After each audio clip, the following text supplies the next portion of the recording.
नमस्कार विद्यार्थी मित्रांनो, मी प्राध्यापक विक्रांत पालटशा आपण सर्वांचे माझे YouTube channel professor Vikrant Paltasha education hub मध्ये स्वागत करतो. आजच्या या व्हिडिओमध्ये आपण जाणून घेणार आहोत की SY-BCom म्हणजे second year B Com national education policy NEP एक्झामचा सावित्रीबाई फुले पुणे विद्यापीठाचा परीक्षा फॉर्म हा आपण कशा प्रकारे भरायचा आहे. तर चला सुरुवात करूया.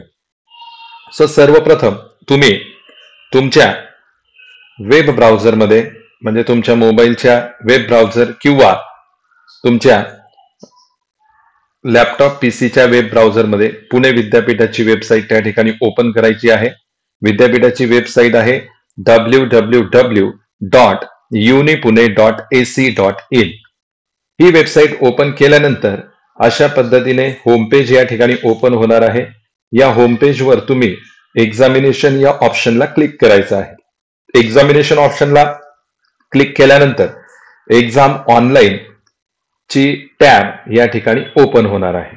या एक्झाम ऑनलाईन टॅब मध्ये या ठिकाणी स्टुडंट सेक्शन हे जे ऑप्शन आहे त्या अंतर्गत एक्झाम फॉर्म्स ऑनलाईन या ऑप्शनवर तुम्ही क्लिक करायचं आहे. एक्झाम फॉर्म ऑनलाईन ऑप्शनवर क्लिक केल्यानंतर एक्झाम फॉर्म ऑनलाईनची टॅब या ठिकाणी ओपन होईल आणि या टॅब मध्ये सर्वात खाली तुम्हाला फॉर्म फिलिंगच्या लिंक या ठिकाणी दिसतील. For all engineering non engineering courses online exam form link are as follows. Link 1 to link 8 अशा एकूण 8 लिंक या ठिकाणी आपल्याला दिसत आहेत. यापैकी तुम्ही कुठल्याही लिंकवर क्लिक करू शकतात. आपण या ठिकाणी लिंक नंबर 1 वर क्लिक केले. त्यानंतर पुढे आपल्याला एक्झाम फॉर्म ऑनलाईन या ठिकाणी पुढची टॅब ओपन झालेली आहे.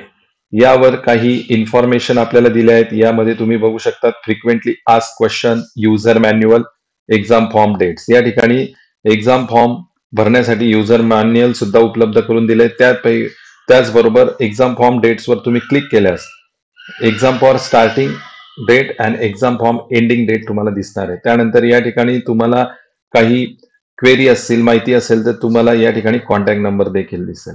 तर या ठिकाणी आपण या विंडोवर क्लिक करणार आहोत. प्रोसीड टू लॉग इन या टॅबवर या ठिकाणी क्लिक केल्यानंतर आपल्याला स्टुडंट प्रोफाईल सिस्टम या ठिकाणी टॅब ओपन झालेली दिसेल. तर या स्टुडंट प्रोफाईल सिस्टमचं प्रत्येकाचं अकाउंट तुमचं तयार असणारच आहे. त्यामुळे तुम्ही या ठिकाणी लॉग इन स्टुडंट हा जो ऑप्शन आहे या स्टुडंट ऑप्शन अंतर्गत तुम्ही लॉग इन वर त्या ठिकाणी क्लिक करायचे. लॉग इन वर क्लिक केल्यानंतर स्टुडंट आयडेंटिटी मॅनेजर म्हणजे लॉग इन पेज आपलं या ठिकाणी ओपन होणार आहे. तर आता तुम्ही या ठिकाणी लॉग इन करायचं आहे. आता लॉग इन बाय वर क्लिक केल्यानंतर या ठिकाणी तुम्हाला लॉग इन बाय मोबाईल आणि log in by email ID असे 2 ऑप्शन येणार आहेत. तर तुम्ही त्या ठिकाणी तुमच्या मोबाईल किंवा ईमेल आयडीने लॉग इन करू शकता. मोबाईल ईमेल आयडीने मोबाईलने लॉग इन केल्यावर त्या ठिकाणी मोबाईल नंबर मेन्शन करा किंवा ईमेल आयडीने लॉग इन केल्यानंतर त्या ठिकाणी तुमचा ईमेल आयडी मेन्शन करा आणि त्यानंतर तुमचा पासवर्ड तुम्ही त्या ठिकाणी एंटर करा. पासवर्ड एंटर केल्यानंतर जो कॅप्चा आपल्याला या ठिकाणी दिसतोय हा कॅप्चा तुम्ही या ठिकाणी एंटर करा आणि नंतर लॉग इन वरती क्लिक करा. लॉग इन वर क्लिक केल्यानंतर या ठिकाणी तुम्हाला तुमचं डॅशबोर्ड दिसेल. डॅशबोर्ड मध्ये तुमचा लर्निंग मोड, रेग्युलर, तुमचं कोर्स एनरोलमेंट या ठिकाणी तुम्हाला दिसणार आहे. कॉलेजची इन्फॉर्मेशन, तुमचं कॉलेज, पर्सनल इन्फॉर्मेशनची माहिती तुम्हाला या ठिकाणी दिसणार आहे आणि तुमचं प्रोफाईल स्टेटस आणि त्यानंतर ऍक्शन या टॅब अंतर्गत तुम्हाला एक्झाम फॉर्मचा ऑप्शन या ठिकाणी दिसतोय. तर या एक्झाम फॉर्मवर आपण क्लिक करायचं आहे. एक्झाम फॉर्मवर क्लिक केल्यानंतर एक्झाम फॉर्म ऑनलाईनची पुढची विंडो या ठिकाणी येणार आहे. त्या ठिकाणी प्रोसीड टॅबवर तुम्ही क्लिक करायचं आहे. प्रोसीड टॅबवर क्लिक केल्यानंतर या प्रकारे ऑनलाईन एक्झाम फॉर्म डॅशबोर्ड या ठिकाणी ओपन झालेला आहे. तर या ठिकाणी आपल्याला 2 ऑप्शन दिसत आहेत. First year arts, science, commerce and law graduation students only. Please select this option. Other than first year non engineering and all engineering student please select this option. आपण हा फॉर्म भरत आहोत सेकंड इयर साठी म्हणून आपण click करणार आहोत option number 2. Option number 2 वर click केल्यानंतर या ठिकाणी तुम्ही क्लिक करायचं आहे create new application. Create new application वर क्लिक केल्यानंतर तुमचं या ठिकाणी बेसिक डिटेल जे आहेत म्हणजे स्टुडंट बेसिक डिटेल्स या ठिकाणी तुम्हाला दिसणार आहेत. यामध्ये सर्व डिटेल्स तुम्ही चेक करून घ्यायचे आहेत. तुमचं नाव, mother name, date of birth, gender, email I D, mobile number, त्यानंतर तुमचा प्रेझेंट ॲड्रेस, तुमचं taluka, district, pin code, state, nationality, category, college, faculty name, Aadhaar number, हे सर्व इन्फॉर्मेशन या ठिकाणी दिसेल. आणि त्यानंतर तुम्ही क्लिक करायचंय नेक्स्ट या टॅबवर. नेक्स्ट टॅबवर क्लिक केल्यानंतर तुमचा फॉर्म आता या ठिकाणी खऱ्या अर्थाने ओपन होणार आहे. तर तुम्हाला आता या ठिकाणी तुमचे SY BComचे स्पेशलायझेशन सर्वप्रथम दिसतील.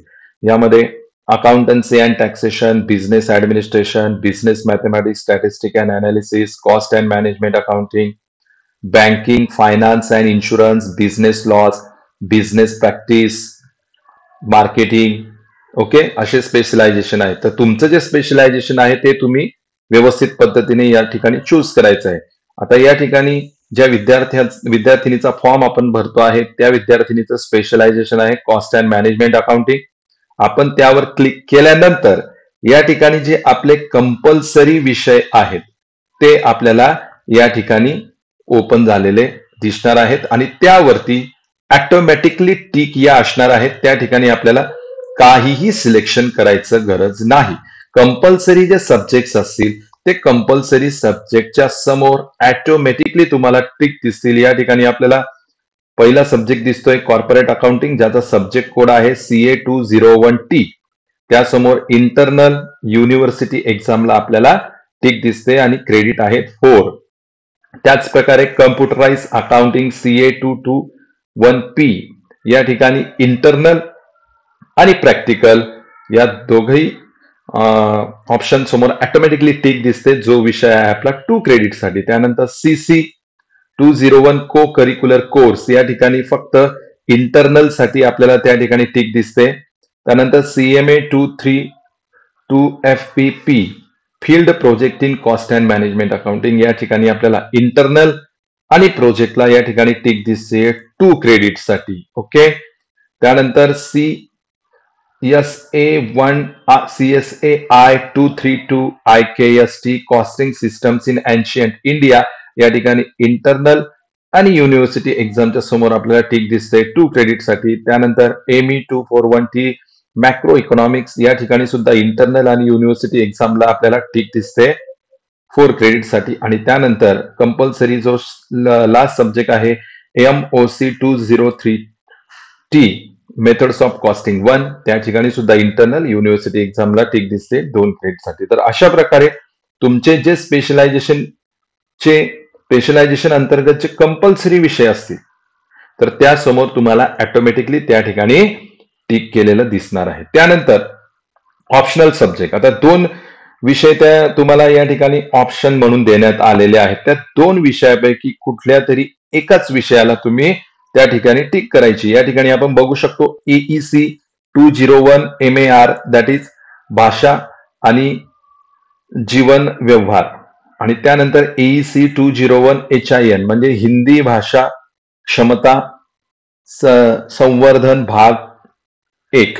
तर या 2 जे विषय तुम्हाला या ठिकाणी दिसत आहेत ऑप्शनल, यापैकी तुमचा जो विषय असेल त्या विषयाच्या समोर आपल्याला सिलेक्ट साठी चेकबॉक्स दिसतोय.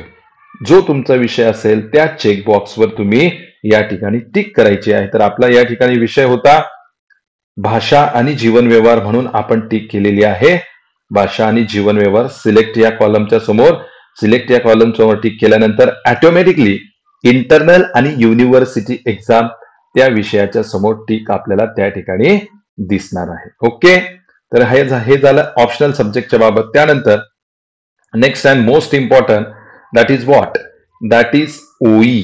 Okay, open elective. आता ओपन इलेक्टिव्ह सिलेक्ट करताना अत्यंत काळजीपूर्वकरित्या तुम्ही त्या ठिकाणी सिलेक्ट करणार आहात. तर या ठिकाणी आपण कॉमर्सच्या विद्यार्थ्यांना 2 ओपन इलेक्टिव्ह त्या ठिकाणी दिले जाणार आहेत. एक सायन्स अँड टेक्नॉलॉजी आणि दुसरा आर्ट्स मधून. तर या ठिकाणी आपण पहिल्यांदा सायन्स अँड टेक्नॉलॉजीचा OE कसा सिलेक्ट करायचा ते बघूयात. तर या ठिकाणी आपण फॅकल्टी सिलेक्ट करणार आहोत. सर्वप्रथम सायन्स अँड टेक्नॉलॉजी, त्यानंतर सिलेक्ट सब फॅकल्टी. सब फॅकल्टी मध्ये तुम्हाला दिसतंय सायन्स, इंजिनिअरिंग, टेक्नॉलॉजी आणि आर्किटेक्चर. ओके. तर यामध्ये आपण सब फॅकल्टी सिलेक्ट केली सायन्सेस. त्यानंतर सायन्सेस मध्ये आपल्याला कोर्स सिलेक्ट करायचा आहे बीएससी रेग्युलर 2024 क्रेडिट पॅटर्न. व्यवस्थित लक्षात घ्या, कोर्स या ऑप्शन अंतर्गत आपल्याला सिलेक्ट करायचा आहे बीएससी रेग्युलर 2024 क्रेडिट पॅटर्न. आणि त्यानंतर सिलेक्ट ओई सब्जेक्ट वर तुम्ही क्लिक करणार आहात आणि सिलेक्ट ओई सब्जेक्ट वर क्लिक केल्यानंतर या ठिकाणी तुमची संपूर्ण म्हणजे सायन्सेस अंतर्गत उपलब्ध असणाऱ्या सर्व ओई सब्जेक्टची लिस्ट या ठिकाणी तुम्हाला अपियर होणार आहे.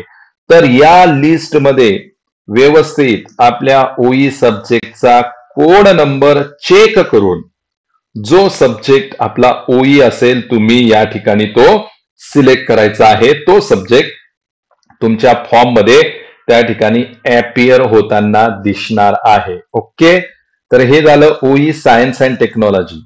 दुसरा ओई आहे आपल्याला आर्ट्स फॅकल्टीचा, म्हणजे त्याला काय म्हटलं जात असं ह्युमॅनिटीज. त्यामुळे तुम्ही सिलेक्ट फॅकल्टीवर काय करणार आहात, सिलेक्ट करतानाच्या वेळेस काय सिलेक्ट करणार आहात, तर ह्युमॅनिटीज तुम्ही सिलेक्ट करणार आहात. त्यानंतर सब फॅकल्टीमध्ये तुम्हाला 2 फॅकल्टी दिसतील क्लिक केल्यानंतर, arts, fine arts and performing arts आणि दुसरा आहे लॉ. तर या 2 पैकी तुम्ही काय सिलेक्ट करायचं आहे, arts, fine arts and performing arts. त्यानंतर कोर्स. आता कोर्स मध्ये गेल्यानंतर तुम्हाला या ठिकाणी दिसणार आहे only 1 course, bachelor of arts 2024 credit pattern, तो तुम्ही सिलेक्ट करायचा आहे. आणि त्यानंतर शेवटचा जो ऑप्शन आहे ओपन इलेक्टिव्ह सब्जेक्ट, तुमचा जो सब्जेक्ट नेम असेल.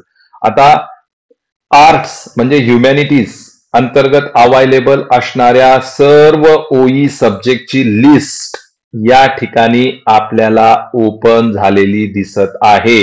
यापैकी जो तुमचा ओई असेल त्याचा कोड नंबर आणि तो विषय त्या ठिकाणी बघा, त्याची खात्री करा आणि त्यानंतर तो ऍक्युरेट सब्जेक्ट त्या ठिकाणी सिलेक्ट करा. याप्रमाणे ही लिस्ट या ठिकाणी आहे. आपला या ठिकाणी ओई या विद्यार्थिनीचा आहे ओई 201 SOC social media and challenges हा असल्याने आपण त्या ठिकाणी हा ओई सिलेक्ट केला. ओई सिलेक्ट केल्यानंतर आपण संपूर्ण खात्री केल्यानंतर आपण कशावरती क्लिक करणार आहोत, सेव्ह अँड नेक्स्ट. आणि सेव्ह अँड नेक्स्ट वर क्लिक केल्यानंतर इमिजिएटली तुमच्या समोर या ठिकाणी फी डिटेल्स येणार आहेत. Fee details regular plus backlog आणि टोटल फी आपल्याला किती दिसते या ठिकाणी 1295. आता ही स्टुडंट फ्रेश स्टुडंट आहे, या स्टुडंटचा कोणताही विषय गेल्या वर्षी बॅकलॉग नाही, म्हणून या विद्यार्थिनीची फी आपल्याला दिसते 1295. जर समजा बॅकलॉग असतील तर बॅकलॉगची फी यामध्ये ऍड होणार आहे. ओके, आणि फी स्ट्रक्चर आल्यानंतर आपण खाली स्क्रॉल डाऊन करायचं आहे. स्क्रॉल डाऊन केल्यानंतर चेक पॉइंट्स या ठिकाणी दिलेले ते वाचून घ्या. आणि त्यानंतर खाली 2 ऑप्शन दिसत आहेत आपल्याला, प्रिव्ह्यू आणि कॅन्सल. तर तुम्ही क्लिक करणार आहात प्रिव्ह्यू वर, म्हणजे प्रिव्ह्यू वर आपल्याला दिसेल की आपण जे सिलेक्शन केलेलं आहे विषयांचं ते बरोबर आहे किंवा नाही. अशा प्रकारे आपल्याला प्रिव्ह्यू त्या ठिकाणी दिसणार आहे.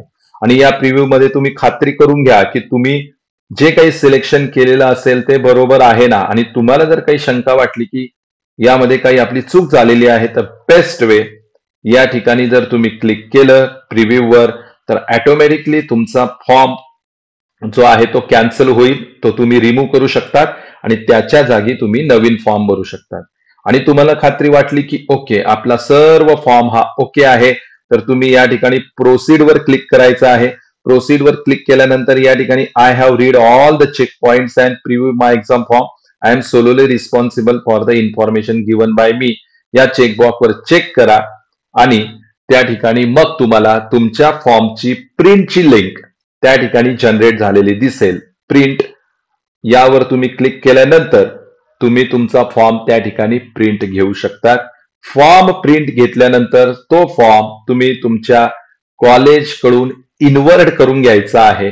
आणि फॉर्म इन्व्हर्ट झाल्यानंतर याच लॉग इन मध्ये म्हणजे तुमच्या एसपीएस ज्या ठिकाणी तुम्ही फॉर्म भरला त्या फॉर्मच्या लॉग इन मध्ये फॉर्म महाविद्यालयाकडून इन्व्हर्ट झाल्यानंतर परीक्षा फी ऑनलाईन पेमेंट करायची लिंक त्या ठिकाणी ओपन होणार आहे. आणि मग या लिंकवर तुम्ही ऑनलाईन पेमेंट त्या ठिकाणी करायचं आहे. आणि तुमच्या ऑनलाईन पेमेंट झाल्यानंतर फॉर्म भरण्याची प्रक्रिया या ठिकाणी पूर्ण होणार आहे.